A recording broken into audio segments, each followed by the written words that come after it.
Boa tarde e bem-vindos a mais uma mesa redonda do Jornal Económico. O setor da advocacia enfrenta uma tempestade perfeita a nível de desafios.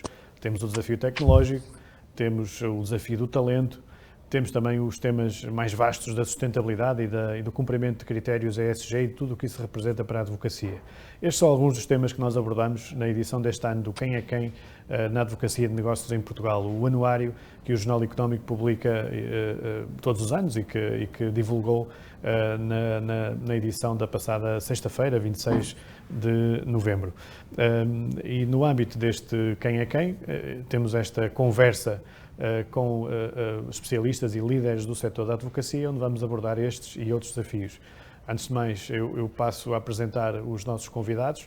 Temos em direto do Porto a professora Mónica Duque, assistente convidada da Faculdade de Direito da Católica do Porto, e aqui no nosso painel, aqui na redação do Jornal Económico, temos um painel que passa a apresentar, composto por João Quintela Cavaleiro, sócio fundador da Cavaleiro e Associados, Catarina Santinha, associada sénior da Miranda e Associados, Paulo Câmara, Managing Partner da Servo, e Maria Figueiredo, Off Counsel da CMS Rui Pena e Arnaud, a quem desde já dou as boas-vindas a este encontro. Vamos começar por uma intervenção da professora Mónica Duque sobre precisamente dois desafios que nós abordamos neste Quem é Quem, que é o tema da digitalização e o tema do talento. Professora Mónica Duque, antes de mais, bem-vinda aqui ao nosso encontro e começo por lhe perguntar de que forma é que as novas tecnologias e a digitalização vão mudar a forma como se exerce a advocacia em Portugal e no mundo. Então, boa tarde. Eu agradeço o convite que foi dirigido à Escola do Porto, da Faculdade de Direito da Universidade Católica Portuguesa, que aqui estou a representar. E cumprimento o Dr. Filipe Alves, cumprimentando também os restantes membros deste painel, a Dra. Catarina Santinha, o Dr. João Quintela Cavaleiro, o Dr. Paulo Câmara e a Dra. Maria Figueiredo. Passando diretamente à questão que coloca, como é que as novas tecnologias e a digitalização ou a digitização do mundo vão alterar, o que é que eles vão trazer de diferente no exercício da advocacia? Do nosso ponto de vista, de quem ensina o direito e de quem tem de antecipar estas tendências, estes problemas, o que é que nos parece? O que nos parece, em primeiro lugar, esta opinião é minha, falo pela escola, mas a opinião é minha. Nós já temos um conjunto de matérias, um conjunto de conteúdos que têm conexão com esta evolução tecnológica, com esta radical transformação do modo de vivermos e do modo de trabalharmos. Já estão integradas nos nossos planos de estudos. É verdade que os conteúdos relativos à proteção de dados, da privacidade, à cibersegurança, o cibercrime, os conteúdos relativos à geoestratégia e às guerras assimétricas ou atípicas, mesmo os conteúdos relativos ao espropolamento que têm vindo a surgir, designadamente no que se refere à inteligência artificial. Estes conteúdos ou matérias têm sido considerados como de especialização. E é de algum modo assim que eles são tratados nas nossas ofertas formativas. E, portanto, quando estamos a formar juristas, que poderão vir a ser advogados, ou poderão vir a ser juízes, ou poderão sair para outras profissões da área jurídica, estamos a formá-los e ao nível da formação de base. Normalmente estes conteúdos não aparecem. Aliás, se virmos os planos de estudos das diferentes faculdades de Direito em Portugal e no mundo, percebemos isso. Nós, no entanto, já antecipamos aqui um bocadinho. Há 5 anos, começamos com uma disciplina opcional na formação de base, portanto, na licenciatura, uma disciplina de Law and Technology, uma disciplina lecionada em inglês, exclusivamente em inglês, porque a maior parte desta linguagem é linguagem técnica e, portanto, nem sequer tem tradução, nós tentamos traduzi-la, mas depois não estamos a falar todos na mesma língua.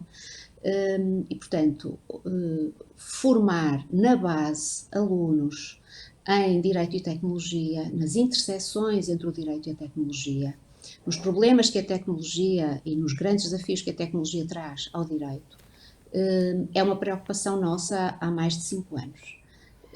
Por outro lado, o ano passado lançamos uma pós-graduação em Direito e Tecnologia com um número de horas muito significativo e um plano curricular extensíssimo. Na minha opinião... Mas isso é porque de facto a tecnologia vai mudar a forma como os advogados radicalmente.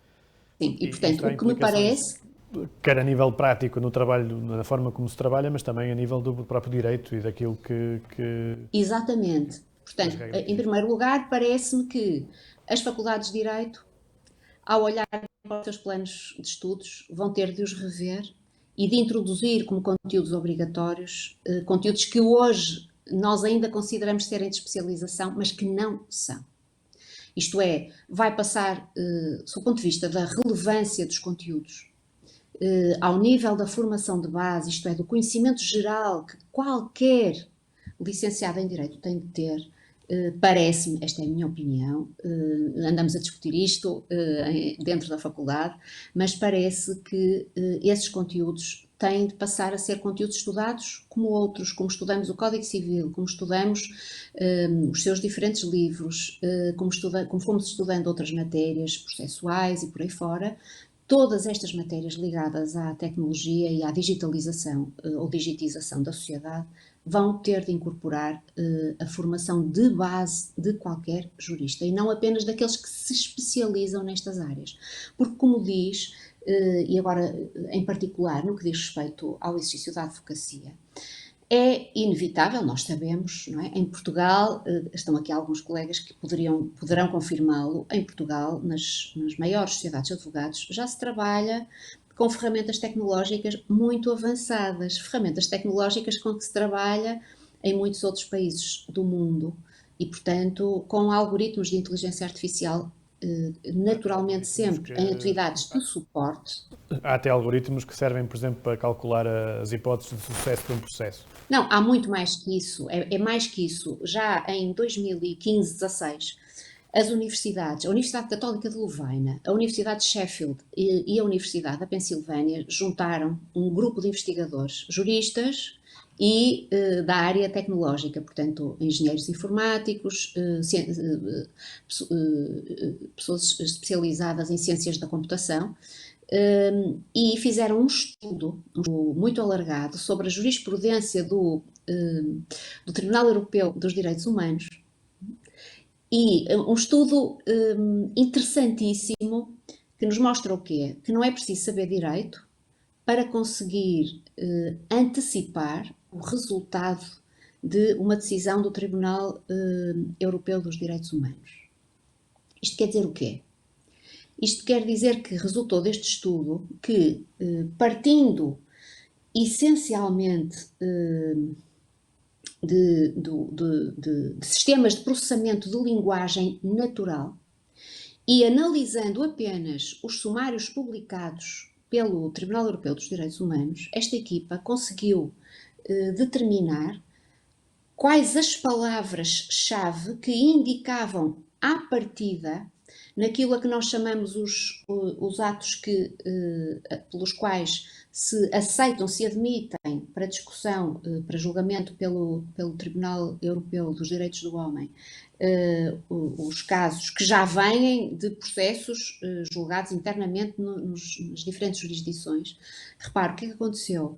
Percebeu-se que as palavras usadas já permitiam o nível em de 80%, sim, com 80% de segurança, determinar se o Tribunal Europeu dos Direitos do Homem ia considerar ou não que havia violação de uma norma da Convenção Europeia dos Direitos do Homem ou não havia violação. Portanto, a tecnologia portanto, uma máquina, bem usada uma máquina que não sabe aos advogados coisas que há poucos anos eram inimagináveis, no fundo.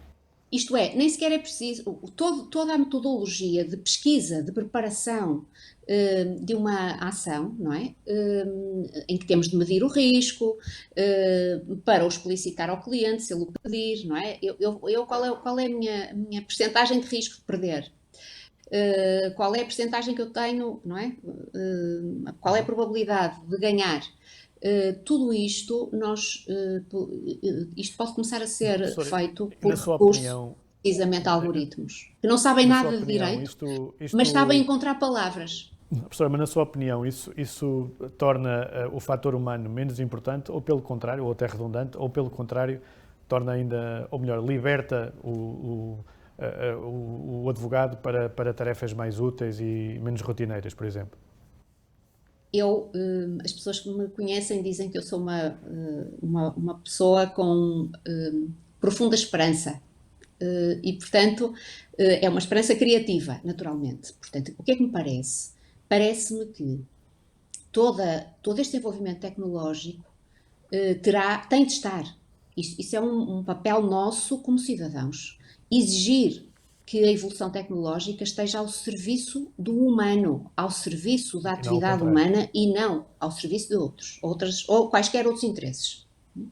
E, portanto, naturalmente que estas tecnologias podem ser auxiliares, como vão ser e já estão a ser na área da medicina, não vão substituir o juízo do médico especialista, o seu olho clínico, a sua experiência, a leitura daqueles resultados e até a discussão ou perspectiva crítica sobre os resultados. Isto é, nós podemos olhar para um resultado que a máquina nos está a propor e dizer isso não faz sentido nenhum. Há aí qualquer coisa que está mal.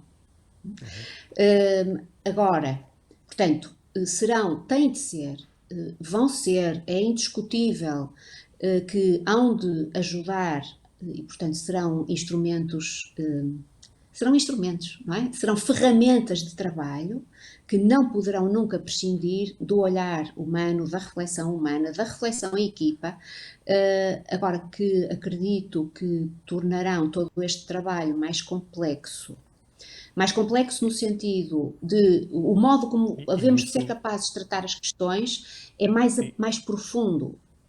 E E, isto portanto, obriga a conseguimos. novas competências também e obriga, no fundo, torna o desafio da atração de talento ainda mais importante e mais desafiante, por assim dizer. Sim, sim, eu não tenho dúvida nenhuma. Isto é, isso já percebemos há muito tempo, desde que temos a internet e temos o Google, não é? Nós temos um motor de busca, metemos lá uma palavra e temos milhares de resultados. E, portanto, o que é fundamental, é isto que ensinamos aos É alunos saber que estão a interpretá-los. investigar em direito, é selecionar, é escolher bem as fontes, é perceber que fontes são credíveis e que fontes é que não são credíveis. Este é um dos grandes problemas que temos neste momento, não é? É, o excesso de E informação que leva a isso. certo, e que está a atravessar todos os setores da sociedade, designadamente os mídia, não é? Nós percebemos isso. Portanto, sermos todos capazes de distinguir o que é uma Filtrar fonte aquilo que é credível do que é uma realmente fonte não importante credível do que não é, no fundo. é Professora, absolutamente nós fundamental. vamos agora passar à discussão em torno do terceiro desafio, que é o cumprimento dos critérios da ESG. Mas eu queria No só, sobre final... o talento, há aqui, não sei se Sim, me sim. permite, sobre o talento há aqui duas ou Sim, três sim. coisas importantes que queria dizer. E na ligação ao desenvolvimento tecnológico e à digitalização da sociedade. Nós na universidade atraímos talento, mas temos um problema, não é? Nós estamos, para atrair talento, não podemos escapar a critérios que estão definidos legalmente e, portanto, os alunos aparecem-nos com indícios de talento. Nós captamos alunos e captamos talento a partir de meros indícios e não temos, só conseguimos depois determinar esse talento cá dentro. Portanto, os alunos entram num concurso que é um concurso nacional, trazem as classificações do secundário, trazem as classificações de exames nacionais de acesso, que não nos podemos desviar. Mas vamos percebendo e estudando aqui algumas tendências muito importantes. Nós potenciamos este talento, acalentamos este talento através de bolsas de mérito, não é? Os alunos que entram com notas, com classificações mais elevadas, têm bolsas que, em muitas situações, atingem os 100% de propina.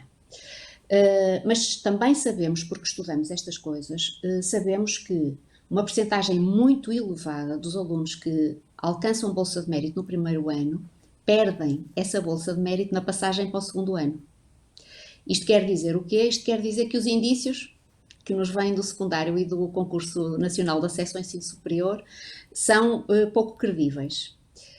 E são desmentidos depois pela nossa avaliação interna. Mas quer dizer também, isto é muito importante, que a universidade é também aqui um fator de mobilidade social, isto é, um aluno que entra com uma das médias mais baixas, pertinho do corte, em cada ano, na passagem para o segundo ano, já pode estar a ter uma bolsa de mérito de 100%. Porquê? Porque mostrou que no estudo e na investigação do direito é superior aos alunos que trazem as notas mais altas dos concursos de acesso. Isto é muito importante e, portanto, a universidade como fator de mobilidade. E, portanto, nós na captação de talento temos aqui estes vieses, não é, que nos são dados pela lei, ou que nos são impostos pela lei. Mas temos depois essa capacidade interna de transformar, de criar, de potenciar o talento, alargando horizontes, mediante uma oferta diversificada, estando sempre na crista da onda em termos de temas, através da oferta de atividades extracurriculares, programas como o ADN Jurista, a transição para o ensino superior, os programas de mentoria em que pomos alunos a servir de mentores a outros alunos. Portanto, tudo aqui para potenciar, desenvolver quer o talento dos próprios, que servem de mentores, quer os daqueles que os procuram ou que procuram estes programas. E temos, do ponto de vista de formação integral, temos desenvolvido muito a área do voluntariado e aqui com um projeto importante de clínicas legais. É formar o talento não só do ponto de vista técnico, mas também formar as pessoas enquanto seres humanos. É recriar o talento sob esse ponto de vista. E daquilo que nos parecem ser as competências, os skills principais para a advocacia, eu sei que isso estava aí nas perguntas, não é? Há aqui uma questão muito, muito, muito importante. Vários documentos internacionais produzidos para a Comissão Europeia, precisamente a propósito dos desafios da digitalização, em vários deles percebe-se que, por exemplo, na Finlândia, que sabemos que vai sempre à frente em termos formativos, ou pelo menos inova, considerou-se fundamental para a gestão da vida profissional nesta transformação tecnológica, a criação nas universidades de disciplinas que funcionam todos os anos, destinadas, chamam-se disciplinas de bem-estar.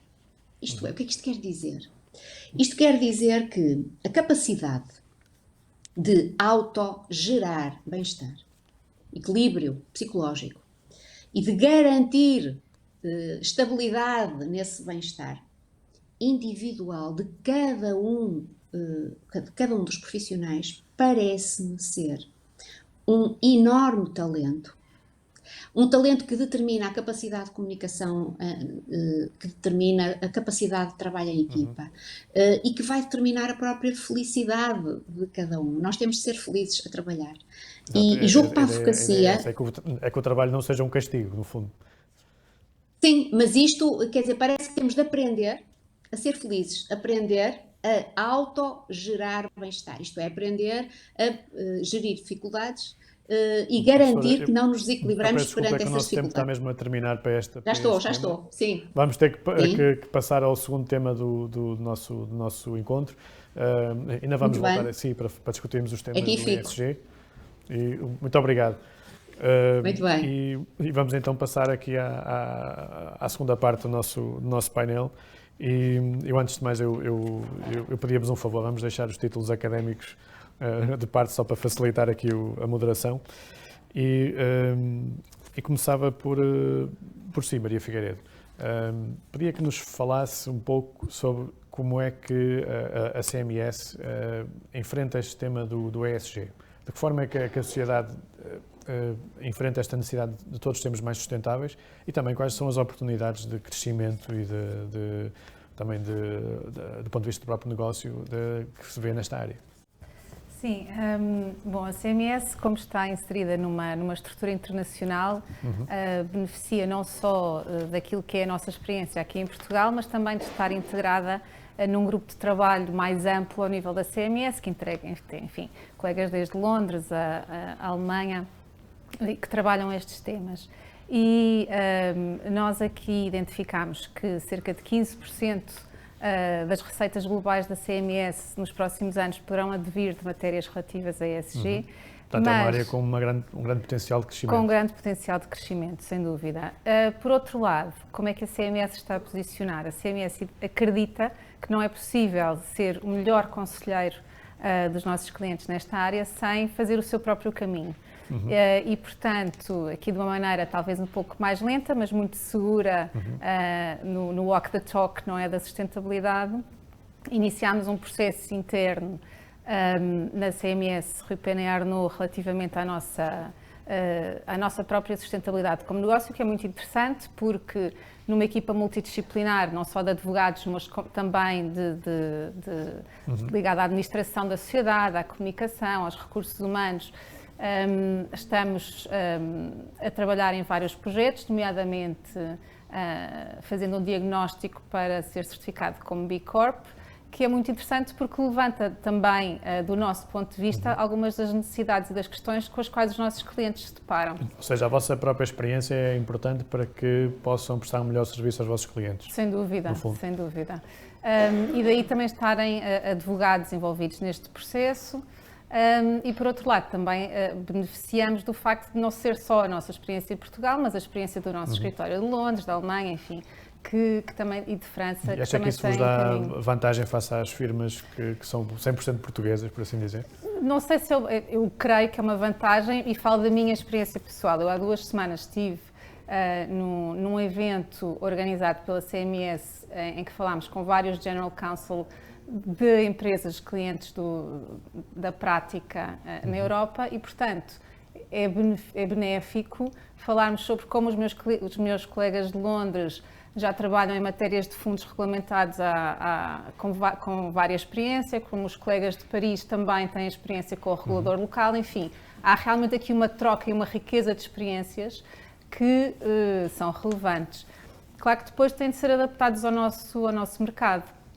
E nessa matéria, acho que essa riqueza e diversidade é realmente uma vantagem para a CMS.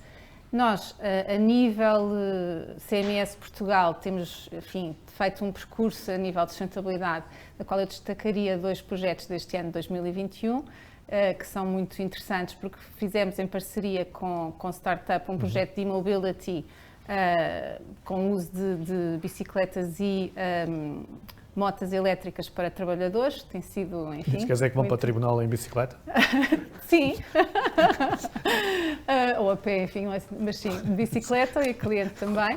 E fizemos também, muito recentemente, a inauguração de um Green Lounge, que é um Green Rooftop, também em parceria com uma startup, que tem, enfim, obviamente a questão da pegada carbónica e de compensação de carbono, também de questões de bem-estar, mas acima de tudo...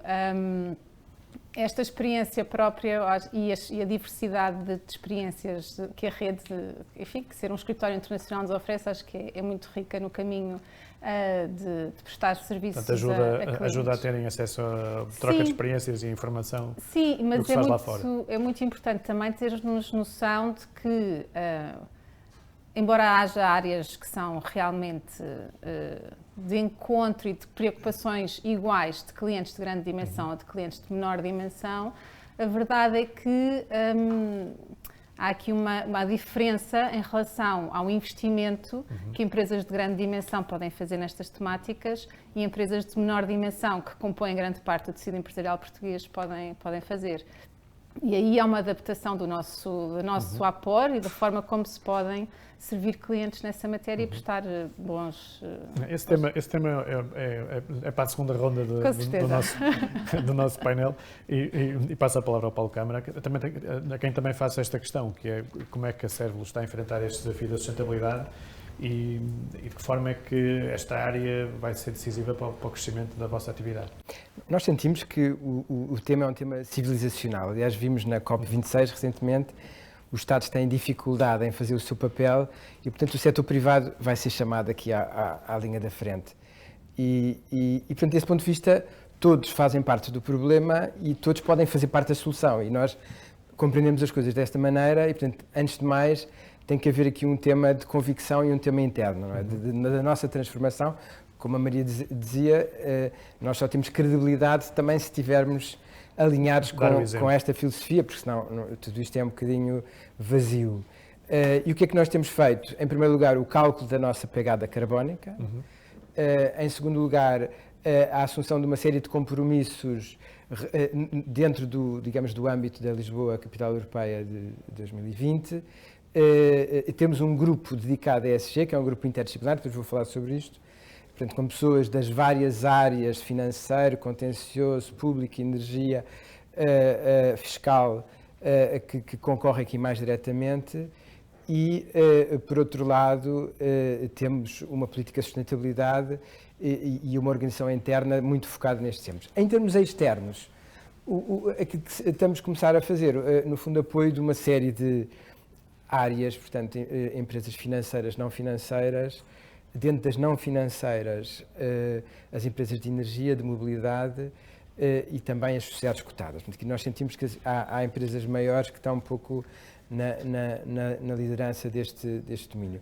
Apoiamos também algumas sociedades, digamos, algumas associações representativas do setor financeiro. Nós temos aqui um pendor mais para o setor financeiro, eu talvez fale mais sobre isso, nomeadamente a APFIP, dentro dos fundos de pensões que é uma área de investimento, muito importante. Muito importante este tema das finanças verdes. Absolutamente. Não é? Até Acha que as empresas portuguesas estão consciencializadas para o que aí vem? Eu acho que tem que estar, não é? Tem que estar e, sobretudo, vamos lá ver, em termos do grau de preparação, há boas e más notícias. As más notícias é que ainda há um tema de literacia ESG, portanto, se nós vimos em termos globais, é muito importante que o grau de literacia seja simétrico e não é para todos.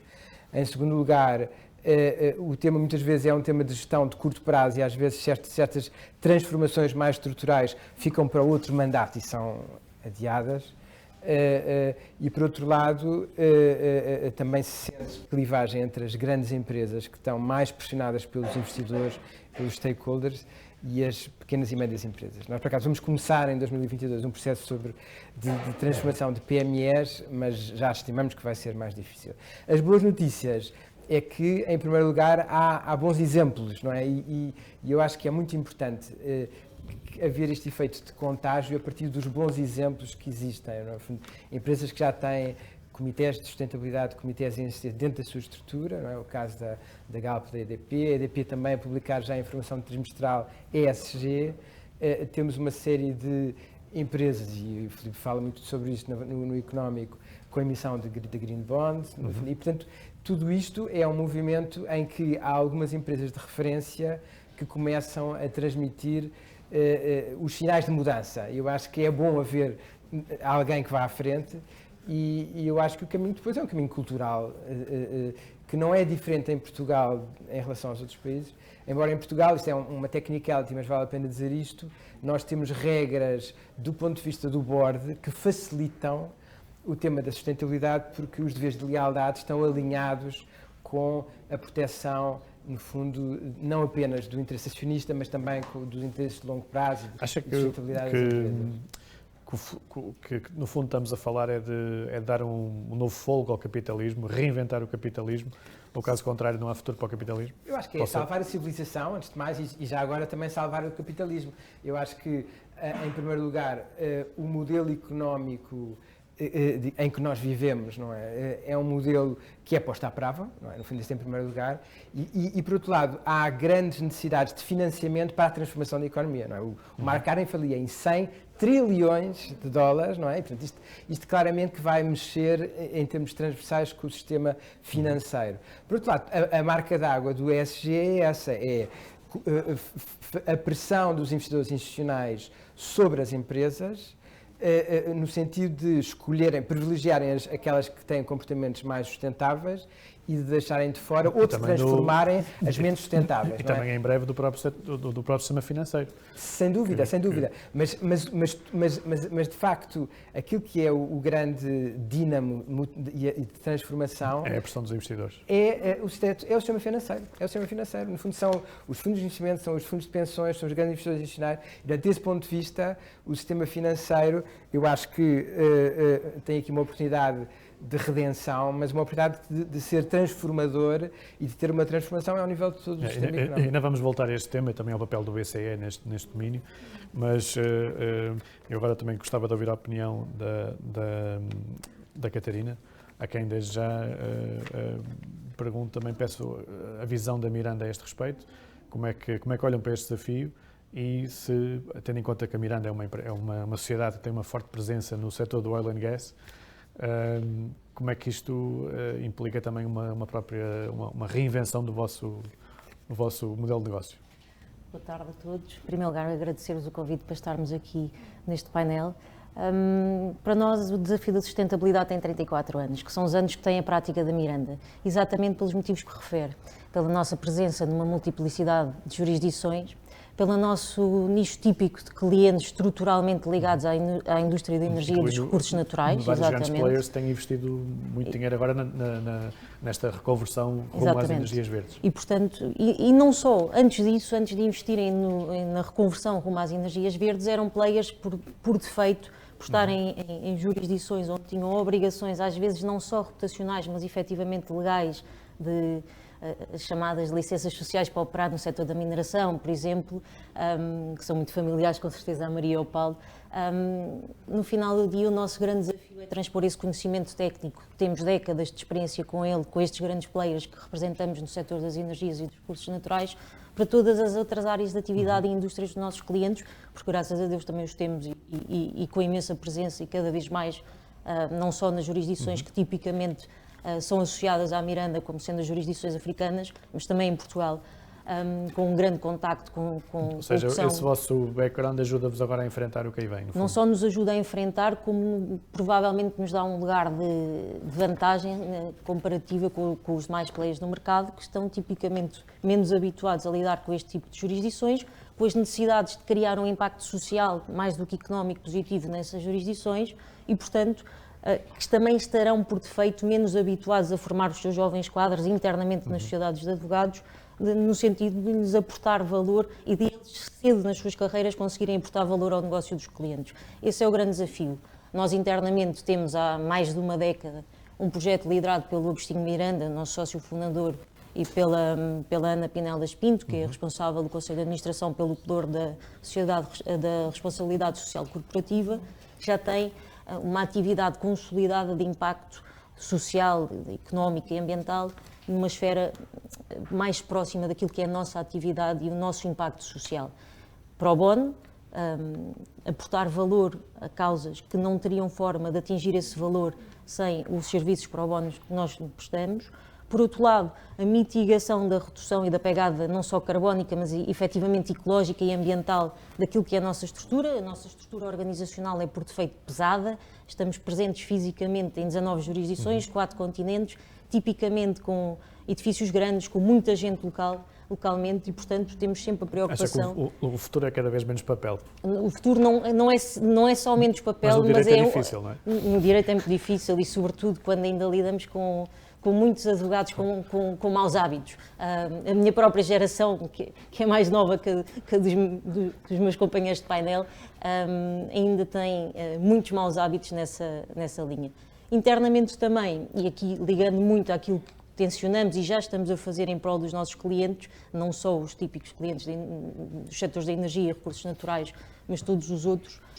Nós criámos recentemente uma equipa interna dedicada a temáticas ESG, absolutamente multidisciplinar, com advogados das mais variadas senioridades, liderada por uma sócia altamente dedicada há 20 anos a matérias de regulatório e ambiental, não só em Portugal, mas também em outras jurisdições africanas. Estamos a usar essa equipa para capacitar internamente a nossa organização e as nossas pessoas nas 3 vertentes essenciais do ESG.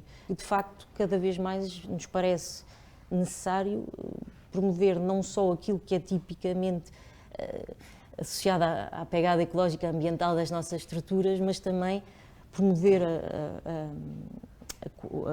a qualidade e o equilíbrio entre o que são as vidas profissionais e pessoais das nossas pessoas, das nossas organizações, e depois disso, naturalmente, também conseguir promover e dar espaço ao mérito e ao talento para crescer dentro da nossa organização.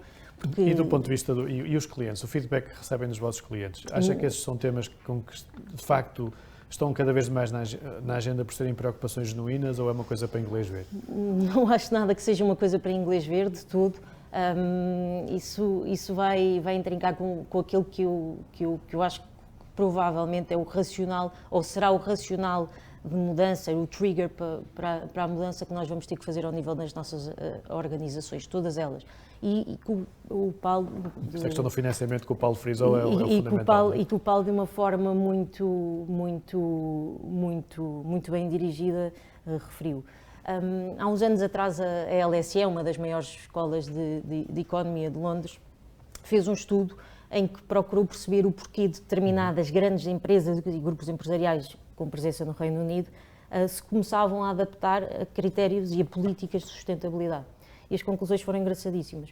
Foram engraçadíssimas porque basicamente chegaram a um lugar comum. Era um dever quase moral e ético de quem liderava essas organizações. E porquê? O que havia de comum entre todas as pessoas que lideravam essas organizações é que todas elas tinham tido algum momento de epifania na vida, alguma desgraça, alguma morte de um filho, algum acidente de carro que nos tinha, algum infarto, e portanto tinham repensado a sua forma de estar e de funcionar singular e coletivamente. O encontrar deste racional emotivo nesta temática da sustentabilidade dentro das pessoas nas nossas organizações vai ser cada vez mais presente com a chegada a posições de liderança e posições sénior de gerações para que os temas da sustentabilidade não são já e só apenas como eram há 20 ou 30 anos atrás, temas reputacionais. São temas efetivamente morais, estruturais, quase éticos. Portanto, isto vai ser engraçado ver a forma como as nossas organizações, em todos os setores... E acha por exemplo, que nesta questão do talento, também que mencionou há bocadinho a professora, vai ser também cada vez mais relevante para as organizações apresentarem-se perante os jovens talentos como entidades socialmente e ambientalmente responsáveis? Não tenho qualquer dúvida disso. Aliás, dou-lhe o meu exemplo pessoal. Eu tenho em representação da Miranda estado na generalidade das job shops das faculdades de Direito. E os jovens querem ir para entidades... E, efetivamente, pela primeira vez em alguns anos, vê-se de facto que os alunos finalistas, sobretudo talvez aqueles que têm um maior contacto em áreas de pós-graduações com temas de sustentabilidade, direito e gestão, até temas transversalmente de negócios, estão de facto preocupados em perceber o impacto a nível de sustentabilidade das organizações que vão integrar e depois perceber o nível de oferta de serviços que essas organizações têm para os clientes. E portanto, sim, evidentemente, isso vai ser um key point na nossa atividade daqui para a frente. Obrigado, Catarina. E passo então a palavra aqui ao João Quintela Cavaleiro, quem lança a mesma questão, que é de que forma é que o seu escritório encara este desafio e em que medida é que, agora pegando também naquilo que o Paulo Câmara mencionou há pouco sobre a importância do financiamento, em que medida é que as questões ligadas ao financiamento das empresas vão acabar por ser o incentivo que as empresas precisam para de facto aderirem a estas boas práticas? Sabe, Filipe, antes de mais, enfim, louvar o económico por este passo, porque no fundo é um tema do momento, mas é um tema que merece análise e escalpelização. Eu diria que este grande tema entronca muito na gênese da própria Cavalaria Associados. Portanto, a fundação decorre muito de uma atividade, uma área de atividade muito próxima do ambiente, da energia e dos recursos naturais, portanto, em diversas áreas renováveis, muito centrada nas áreas geográficas onde nós estamos, com os 4 escritórios que temos, mas muito centradas no norte e centro do país. E, portanto, muito próximo às pessoas, muito próximo às médias empresas, algumas multinacionais, mas, no fundo, muito junto ao problema. E por isso, posso adiantar-lhe que esta temática, se o professor Paulo Câmara diria que as empresas referenciais do país dão o mote, eu posso lhe adiantar que já chega às empresas mais enfim, médias e mais pequenas, porque nós, enfim, isto aqui para os meus ilustres colegas, eu não me importo de repetir isto, é uma certa honra, porque no fundo nós somos uma pequena boutique, uma coisa muito refinada, muito pequena, muito coesa. Só para contextualizar, a vossa firma está sediada no Porto e depois tem pequenos escritórios. Exatamente, está baseada no Porto, mas tem base também em Viseu, em Vila Real e enfim, procura de algum modo, e isso também numa lógica que a lógica ambiental também trouxe, procura ser leve e estar próximo das pessoas e dos problemas, e portanto para que não existam tantos desperdícios que hoje são tão relevantes. E note que é muito curioso, quando comecei um caminho solitário há 10 ou 12 anos, quando o primeiro livro que lancei estava relacionado com o mercado de carbono, no contexto do combate às alterações climáticas, e agora o Filipe pode dizer-me, porventura, que se calhar seria uma opção natural, na altura foi uma opção solitária. Pouco se falava disso. Mas foi uma opção genuína, tanto que passado uns tempos o lance foi de tal ordem, e aí sim já vi mais interesse quando procuramos perceber o gás natural como solução para os veículos e para os transportes, e aí sim com valências também, já mais na redução mais prática dos gases com efeito de estufa. Mas sabe que há muitos exemplos de empresas líderes no seu setor que se preocupam. Eu há bocadinho, quando ouvi a Maria sobre a história da bicicleta e com o projeto que a CMS tem, eu há uns 2 anos e meio, um bocadinho antes da pandemia, fui acompanhar uma empresa líder à China numa incursão profissional. E a primeira medida que tomei foi, quando regressei, foi adquirir uma bicicleta e comprar 2 assentozinhos para levar as pequenas, uma à frente e outra atrás. Elétrico ou a pedais? Bem, aí não exagero, porque elas são grandes, enfim, como eu, e portanto teve que ser elétrico, tinha que ter uma ajuda. Mas há um aspecto curioso, eu no início tinha que entrar com algum cuidado no escritório, tinha que ir por trás, porque se de algum modo me vissem de bicicleta enfatuado, perceberiam que a coisa era um pouco desmedida. Está a ver? Hoje já não tenho que fazer isso. Está a ver? E senti que de algum modo já vejo outros colegas a fazer isso, enfim, a quebrar um bocadinho. Já é algo que é mais aceito e mais normal. É preciso contextualizar que o norte e centro do país é bastante mais tradicional e, portanto, é preciso ter algum cuidado nessa abordagem. Sim, pode haver clientes que pensam que o senhor anda de bicicleta é porque não tem dinheiro para comprar um carro. Evidentemente, mas se pensarem até poderá ser uma boa ideia, porque no fundo nós teremos razão para os conseguir convencer da bondade. Agora, isto traz-nos uma lógica de sinalética, um bocadinho humanista. Eu há bocado ouvia a professora Mónica Duque, que é a minha escola, e portanto eu tenho que ser humanista e tenho que dar primeiro o primeiro passo. E foi o sinal que eu percebi, e a situação pandémica depois trouxe-nos novas medidas. Não faz muito sentido eu trazer para o escritório uma mãe que tem 4 filhos e vive a 30 km do escritório. E, portanto, esse mindset tem que de algum modo também mudar e partir de nós. Portanto, isto tem que ser absolutamente genuíno. E os exemplos que lhe posso dar para aqueles empresários mais remitentes é um exemplo de uma empresa líder nacional, que foi, no fundo, alienada a uma empresa multinacional de base europeia, que baseou grande parte da sua decisão de aquisição em base em 3 vetores. No aspecto de inovação ambiental que tinham, na poupança de água, num aspecto muito importante social, que era uma preocupação tremenda com os colaboradores, que inclusive foram premiados pela alienação. Eu gosto imenso de dizer este exemplo.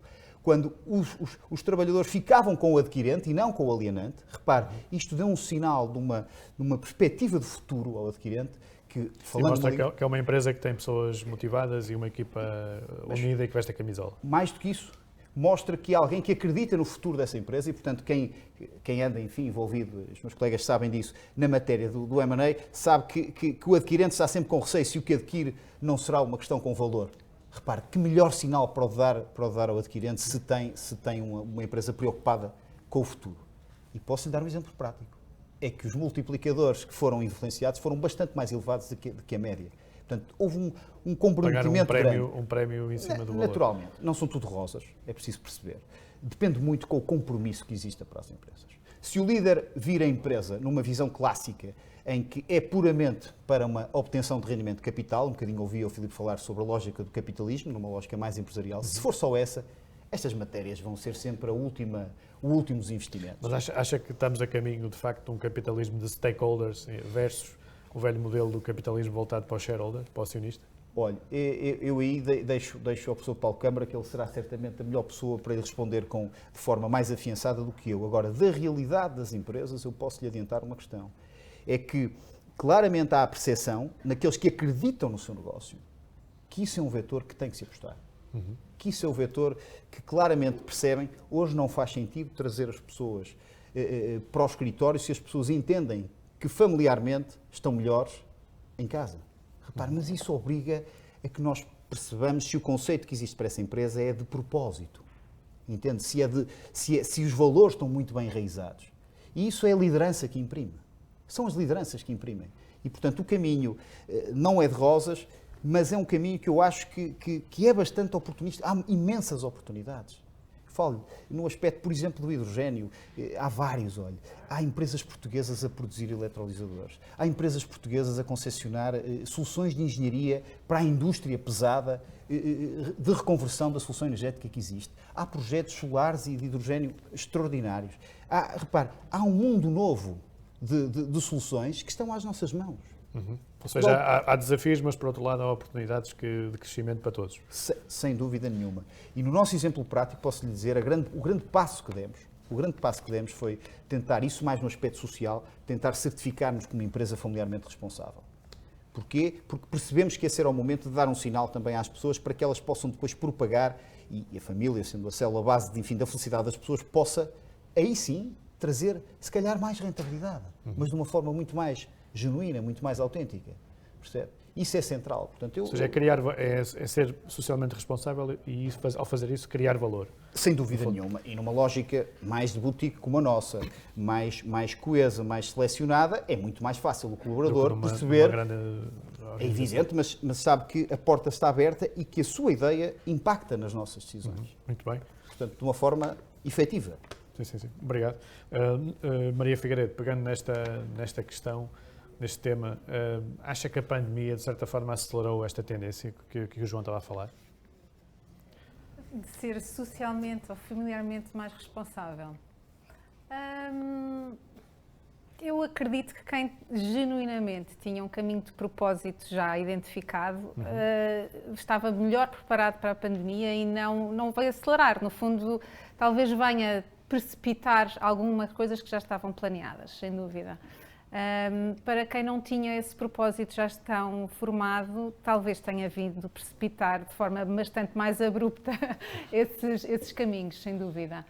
Nomeadamente a nível do teletrabalho, enfim, que é um outro hot topic no panorama jurídico português face às recentes evoluções legislativas, mas de todo modo acho que aqui a questão de toque é que realmente, puxando aqui um bocadinho a brasa à minha sardinha, aquilo que é o propósito identificado pela CMS, de que realmente contribuir com o seu trabalho para uma sociedade mais humanista, portanto, numa boutique ou numa sociedade grande inserida numa sociedade internacional, efetivamente esse propósito acaba por ser o criar valor social através daquilo que se faz no dia-a-dia, não só importante, como identificámos há pouco com a Catarina, também na atração e retenção de talento, porque não há jovem licenciado de hoje em dia que não queira ter a possibilidade de trabalhar à distância quando é possível, de conciliar as suas questões pessoais e familiares. Portanto, a pandemia, provavelmente, sendo assim direta, terá precipitado, mas quando havia um caminho já iniciado, eu acho que foi... Uma tendência que já existia há vários anos e que de certa forma acelerou. Sim. E quem estava mais preparado para isso, ou quem já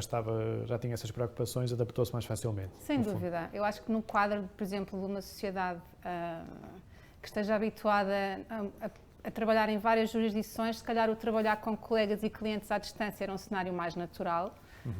E isso, na minha experiência, realmente era um cenário muito natural. E podermos estar todos a colaborar em vários sítios diferentes, seja em jurisdições africanas, seja em jurisdições europeias, enfim. Mas, efetivamente, é uma questão de já ter esse caminho iniciado. E isto obriga também e agora voltando também aos temas ambientais, ou seja, tanto a nível dos temas ambientais e da responsabilidade social e de governação e corporativa, obriga a um conjunto de novas competências que são necessárias também no direito. Para um escritório de advogados, hoje em dia, quando selecionam jovens advogados que entram para a vossa equipa, até que ponto é que estes novos skills são valorizados?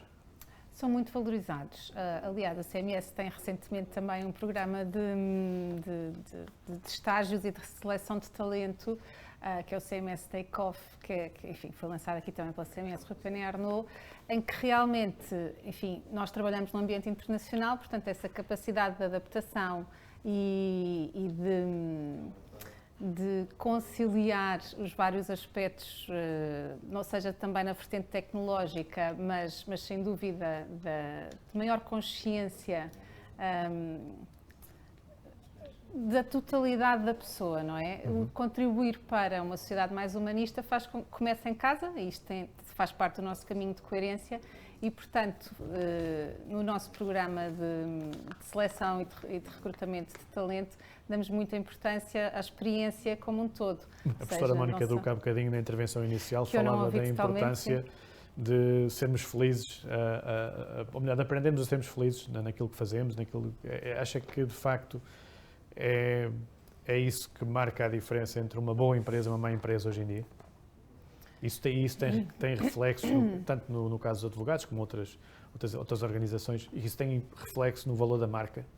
Sem dúvida. Quer dizer, uma sociedade de advogados, por pequena ou maior que seja, vende massa cinzenta e vende o seu talento, não é? Vende a qualidade do seu advice. E, portanto, sem dúvida que a motivação e a felicidade no trabalho, enfim, isto é um lugar comum, mas contribui para que a qualidade do produto final seja melhor. E, sem dúvida, também, quando estamos num ambiente em que nos reconhecemos nos valores, no posicionamento da marca relativamente, por exemplo, a temas como a sustentabilidade, que são cada vez mais relevantes, eu acredito que isso faz com que sejamos melhores e que a nossa marca se torne Cria melhor. valor para a marca. E torna mais atrativa também para os jovens talentos que entram no mercado de trabalho. Sem dúvida. Obrigado. Paulo Câmara, pegando neste tema da felicidade no trabalho, ou do trabalho com felicidade, concorda que de facto ter um ambiente socialmente responsável, familiarmente responsável, acrescenta valor à marca? Como é que vocês olham para esse tema? Eu acho que as sociedades de advogados são centros de competência e centros de realização profissional. Não pode ser só o contentamento olhando para nós, tem que haver aqui um equilíbrio de serviço. O nosso objeto é o foco, é o serviço. Não é? Agora, é evidente que nós melhoramos o serviço se tivermos pessoas realizadas, equilibradas,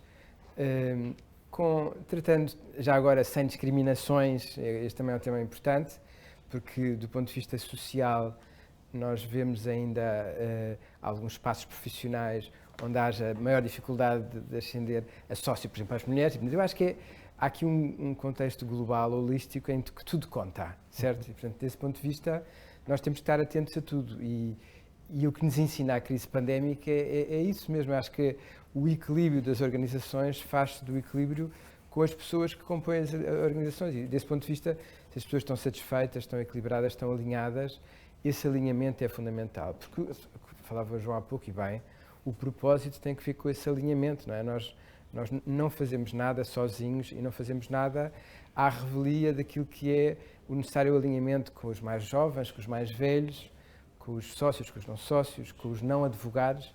E, portanto, uma estrutura como a Sociedade de Advogados obriga a trazer todos dentro do mesmo barco e a alinhar todos nos mesmos valores e nos mesmos desígnios. Eu acho que isso à nossa escala, eu acho que isso de facto cabe ser, no fundo, um ícone do que acontece também noutras organizações. Eu acho que nisso não somos muito diferente de outras empresas e organizações. Não, eu acho que não somos muito diferentes.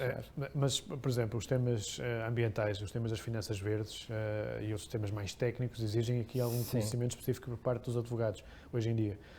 Acha que devido a esta necessidade de haver aqui uma importância crescente, por exemplo, nomeadamente o caso do financiamento verde, vai obrigar também a que haja uma maior oferta educativa nessas áreas, formativa nessas áreas? Sem dúvida, mas é preciso ver que a grande explosão regulatória é recente, não é? Começou em 2019 e, portanto, só agora é que nós estamos a ver os programas de mestrado, do MBA. Eu sou professor no mestrado no MBA e já nas minhas aulas de Corporate Governance já o tema do ESG é um tema central. E, portanto, aquilo que nós vamos começar a ver é que a formação académica vai começar por assegurar isso.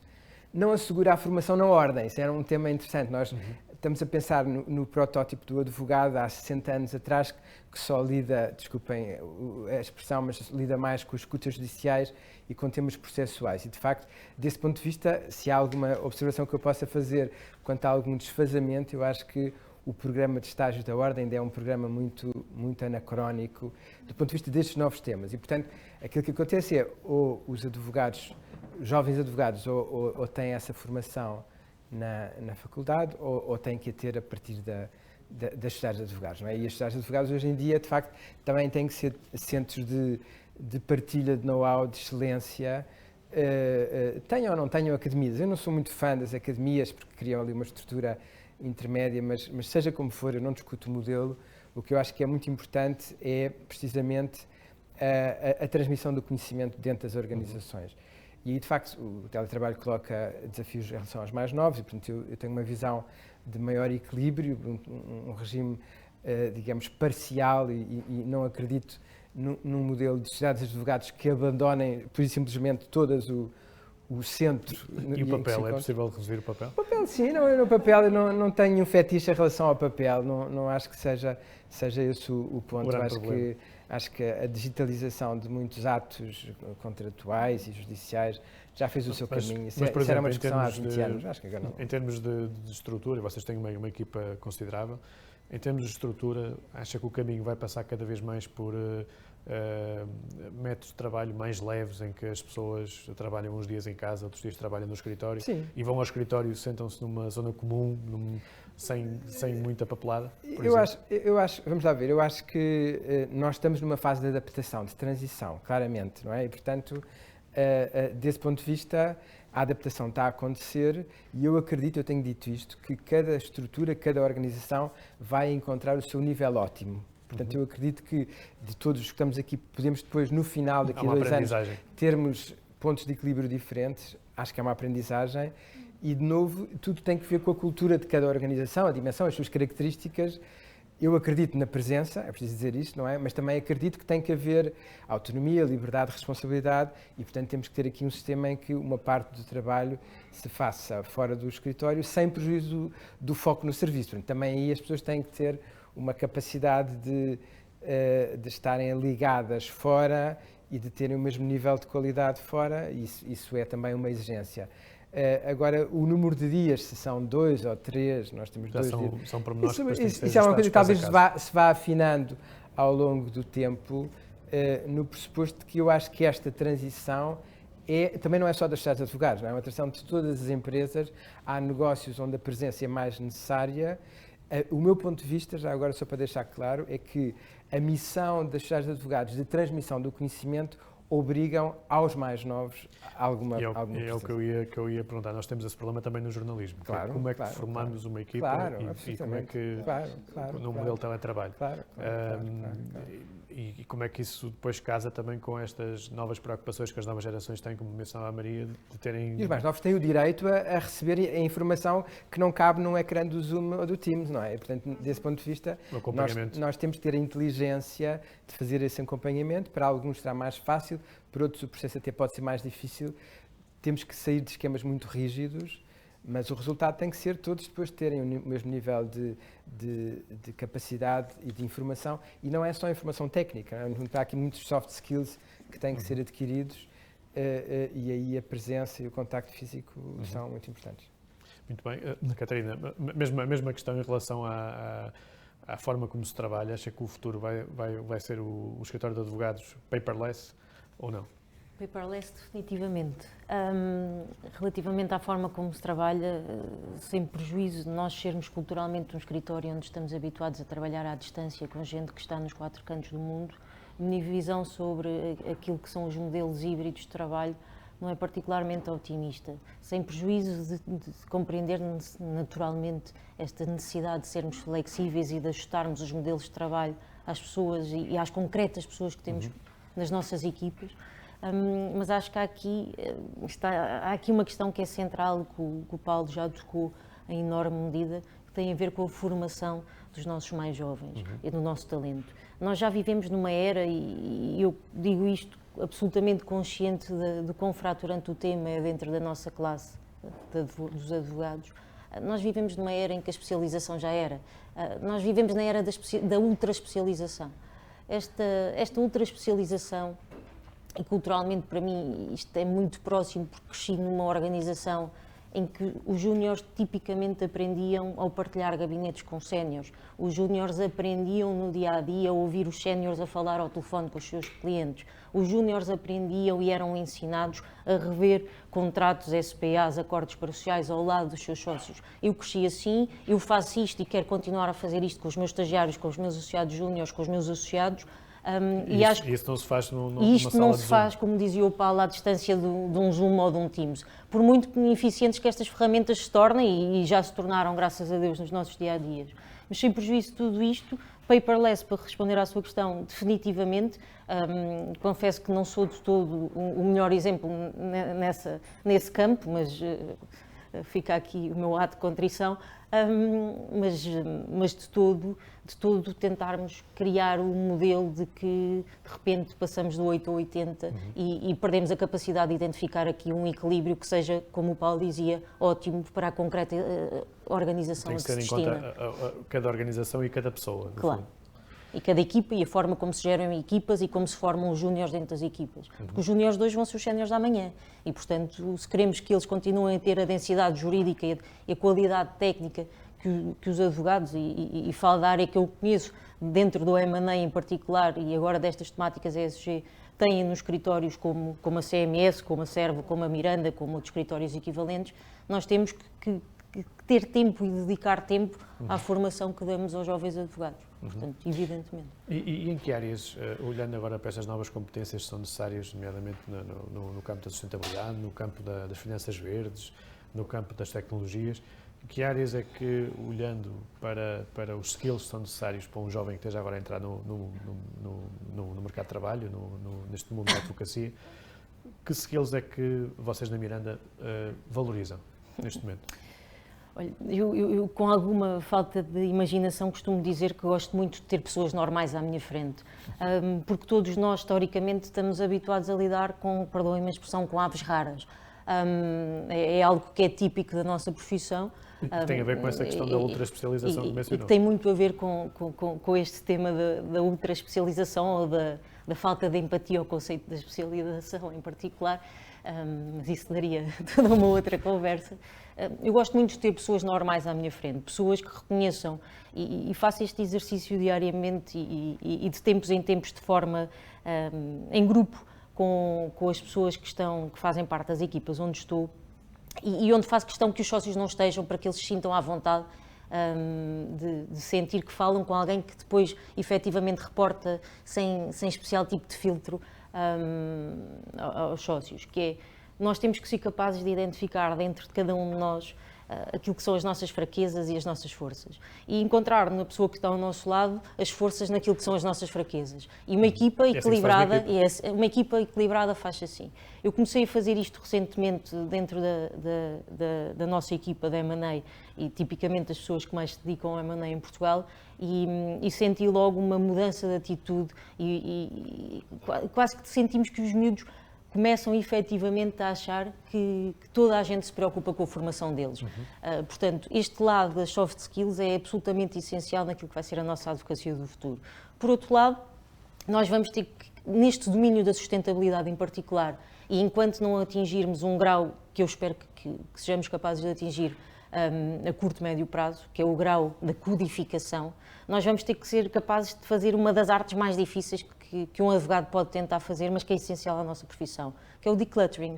Nós vamos ter que ser capazes de olhar para a disseminação informativa e legislativa que hoje existe em matérias de sustentabilidade e de ESG, discernir o que é essencial para cada organização dos nossos clientes que está à nossa frente, personalizar serviços e oferta de serviços e ser capaz de... Ou seja, por um lado é filtrar aquilo que é realmente importante e, do outro lado, aplicar aquilo à realidade concreta da organização a que se destina. Exatamente. E, portanto, e com isto fazer uma coisa muito importante ao nível da formação do talento interno dentro das nossas organizações, que se prende inerentemente com a capacidade de dar a conhecer aspectos financeiros e de negócio dos clientes que típica e estruturalmente só se têm em fases muito mais avançadas da carreira de um advogado. Este é um grande desafio. Acho que as gerações mais novas, também tendo em conta a aptidão que têm para este tema hoje dominante da transição digital e daquilo que vai ser a advocacia daqui a 10 anos, têm todas as competências bases que estão prontas, as arestas a ser limadas, de forma a que consigamos ter advogados brilhantes e ultra especializados no futuro e, para além disso, pessoas absolutamente normais que fazem muita falta na nossa classe. Muito bem. João, pegando neste tema das pessoas normais, na lógica de uma boutique, esta questão da especialização acaba por ser importante, mas também é importante ser o mais possível também todo terreno, correto? Repare, hoje não consegue sobreviver se não estiver francamente capacitado, não é? Se não conseguir... E eu gostaria de voltar um bocadinho atrás sobre o propósito aqui que a Maria e o Paulo foram referindo. É preciso perceber um aspecto absolutamente fundamental. Filipe, veja a lógica absolutamente transformadora que existiu na nossa atividade. O advogado é um confidente. O advogado gera um ativo intangível, percebe? E, portanto, como é que consegue retransformar a sua atividade à distância? E outro aspecto absolutamente central. E assente na confiança com o cliente. Repare, então, quanto mais a norte estiver, quanto mais a centro estiver, isso é uma verdade insofismável. Portanto, repare o quão transformador teve que ser para todos nós, para perceber que não podíamos desvirtuar esse aspecto e tínhamos que manter um aspecto muito relevante, que é a força sinérgica das equipas. Repare que com esta lógica de estarmos todos à distância, já não tem aquela lógica. E quando somos poucos e bons, isso é ainda mais preciso. Nós precisamos ainda mais dessa sinergia que surge da convivência pessoal. Portanto, é um grande desafio. Eu deixo aqui um desafio à professora Mónica Duque, porque eu sei que aqui é a casa com quem eu colaboro, a Católica Porto Business School tem feito com a Faculdade de Direito e com a Faculdade de Biotecnologia um Insure Hub, no fundo, algo que permita uma lógica interdisciplinar para poder trabalhar os advogados do futuro, porque, Filipe, os advogados, para serem verdadeiramente escausídicos dos pés à cabeça, têm que perceber a essência das pessoas, têm que estar com as pessoas. Sim, isso não é como no Zoom ou no Teams. Não consegue, e há um aspecto central que se falava, é o serviço. Não é a prestação de serviço, é o serviço ao próximo. Nenhum advogado estar pode junto ser... do cliente. É servir o próximo, entender isso de coração e de cabeça. E isso repare, essa lógica de propósito que entronca todo nesta dinâmica só acontece se nós formos genuínos e sentirmos que não vai ser com esta... Nós temos que quebrar um bocadinho esta distância e ser inteligentes ao ponto de encontrar os tais equilíbrios. Mas nunca esquecer que esta função é de serviço. E de serviço ao próximo. E que é essa a essência de ser advogado, no fundo. Se não tiver essa relação com os clientes, enfim... Aliás, até acho que para o meu latim está um bocado enferrujado, mas acho que até a origem da palavra advogado é aquele que advoga. Aquilo que ajuda. Ajuda, exatamente. Aquilo que ajuda. Exatamente. Repare. Exatamente. Olha, o nosso tempo está mesmo a terminar, ainda vou pedir aqui um comentário final à professora Mónica Duque, mas agradeço o painel, acabou por ser interessante, íamos falar apenas do ESG, mas acabamos por falar também dos outros desafios, não sei se repararam, e com isto eu lanço aqui a questão à professora Mónica Duque, que é, tendo em conta o que estes advogados aqui disseram sobre aqueles são os novos skills necessários para os jovens talentos que entram agora no mercado de trabalho, como é que a Católica olha para isto, para estas conclusões, e o que é que pensa sobre esta necessidade de preparar gente nova para um tempo novo? Então, sobre os novos skills, percebemos que não são assim tão novos. Isto é, de que é que precisamos, ou de que é que nos dizem as sociedades de advogados ser o essencial?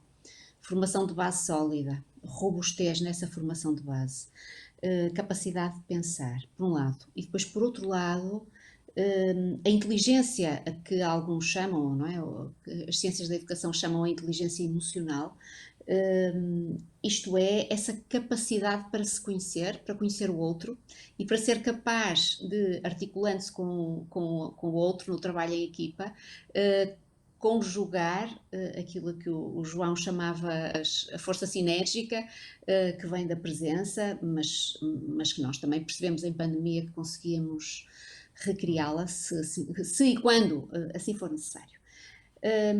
Achei muito interessante, de facto, este foco no humanismo que foi colocado quer pela Catarina Santinha, quer pelo Paulo Câmara, e queria recordar aqui, não posso deixar de recordar isto, desculpem, mas não posso porque é a nossa matriz da Universidade Católica.